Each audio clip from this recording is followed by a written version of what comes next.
Hey all, Chris Mastery Cleaning Woods of the Fylde Coast. Just a quick video today. I just wanted to show you the sort of semi-finished article, having a bit of a play with the machine and some of the fixtures and fittings, if you like, to the water-fed pole. So yeah, let's get to it. So basically, this is the Flattank 650. So 650 litres of water, electric reel, as you can see here, control unit there, sort of thing, and you can control the speed at which it reels in and out, etc. We have for this model here, we got the DI only. As previously mentioned, we pre-filter all our water in advance, so these DIs that are on the back of here would be largely for if we were caught short or if the machine broke, we can still access pure water in the short term, etc. More of an emergency measure, to be honest with you. But yeah, so you've got, just sort the camera out, just bear with. Okay, so you've got pump one, which flows obviously into the DI vessel here, and then basically the continuation of the flow is that way. So you've got water coming from the pumps through the DI vessel and in through the tank, and the same on this side here. Two batteries running in series, as you can see there, two leisure batteries there, and in that little cubby hole at the top of there where I've stowed the cables, you would normally have, if you chose, the 40-40 membrane would sort of sit in this little gap here. We've got a water level on this side here, a bit out of the way, but it will sort of show your water level, etc. On this side here, you've got the taps. So if you just wanted to use the electric reel up top, then what you do is obviously you'd lock off the appropriate pipe that you weren't using. Underneath the vehicle, you've got these sort of, you've got these sort of nozzles here. These two are outputs and this one is an input. So if you were filling up the tank with a hose lock, hose pipe overnight through a 40-40 membrane, then what you do is you put it on this one here and the vehicle will top up overnight. Just going to close this off here. So these are secured here by these locking nuts here on the side of here for a little stainless steel key which they provide.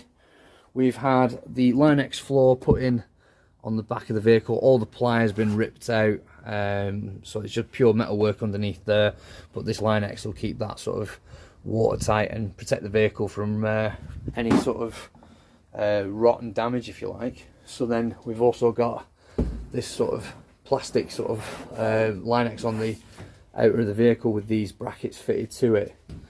So we're going to keep the likelihood of rust on the inside of the vehicle down to an absolute bare minimum. Just going to walk you around the side of the vehicle.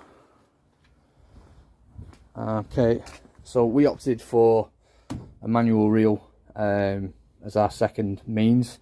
If we'd have put a electric reel here, it would probably have created a dead spot of storage in the back of there, which would have been a bit of a waste, really. So underneath here, where there's a gap between the tank and the bulkhead, we're going to put the carbon fibre sections for the gutter vacuum down there, and then we've got a bit of space here for like a toolbox type effort, and we're going to put the traditional kit and bucket in this little gap here as well. Okay, we've got the pole racks that came fitted with this as well, and these have got a nice little sort of rolling motion there, so that's going to reduce the wear and tear on your water-fed poles as you place them in and outside of the vehicle. Well, I've got one 22 footer which I'm currently doing a bit of maintenance on, and then we've got 35 footer stuck in the back of there. Plenty of slots for racks, there's plenty of racks for water-fed poles to keep the thing separate, which is ideal, and it's nice and sort of rigid. That's in there nice and tight, that's not coming off anytime soon. We also have, I have put in this little LED light, as I do find that sometimes working in the winter months, etc., can be a bit dark in the back of here, so we've got a bit of light, etc. Okay, so I was quite fortunate with Varitech. I managed to get the whole process from start to finish once I handed the vehicle over to them They had the vehicle for about 4 working days, and the turnaround was pretty good, to be honest with you. Communication was fantastic with Varitech, so I've not got enough good things to say about them, to be honest with you. So yeah, it's a good little bit of kit. I've been out with it this morning for a little bit. I have broken the claver that came with it. That was my fault though. So you know, so basically I'm replacing it with one of these from Ionic. So these are a bit pricey, but they are brass, so they're not likely to break, and they do last a bit longer than some of the clavers and the plastic hose locks and stuff like that. So I'm going to try that out on this and see how it works out. So yeah, that's basically the video, to be honest with you. Once I've had a bit more of a chance to sort of play with it, refine our process and stuff like that, I'll endeavour to show you, show more videos, etc.